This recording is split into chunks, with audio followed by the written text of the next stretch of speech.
Son Altesse Royale, la Princesse de Hanovre, présidente du Printemps des Arts de Monte-Carlo, le rappelle dans la préface de cette édition. Depuis plus de 40 ans, le Printemps des Arts poursuit inlassablement sa mission, celle de renouveler notre écoute du monde en explorant les siècles de musique, en naviguant entre les époques, en rapprochant les continents, en rassemblant les esthétiques et les disciplines les plus diverses. Ce fut déjà le cas lors du premier concert à l'église Saint-Charles, le 11 mars. Le très réputé ensemble italien La Veneziana a interprété des œuvres du XVIe et XVIIe siècle, des madrigaux de Carlo Gesualdo et de Claudio Monteverdi.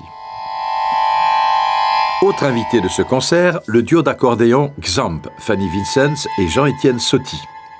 Outre des œuvres de Ibarra et de Zokawa pour 2 accordéons spatialisés, le duo Xamp a interprété une création signée Théo Mérigot.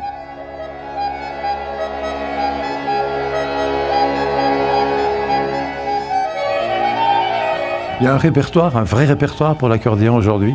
Oui, il y a un vrai répertoire depuis une cinquantaine d'années, depuis les années 70, qui est beaucoup venu d'Europe de l'Est, d'Europe du Nord. Et aujourd'hui, on a énormément en France de compositeurs et de compositrices qui écrivent pour l'accordéon, on va dire depuis une vingtaine d'années. C'est un des pays, parmi d'autres, fer de lance de l'instrument accordéon contemporain.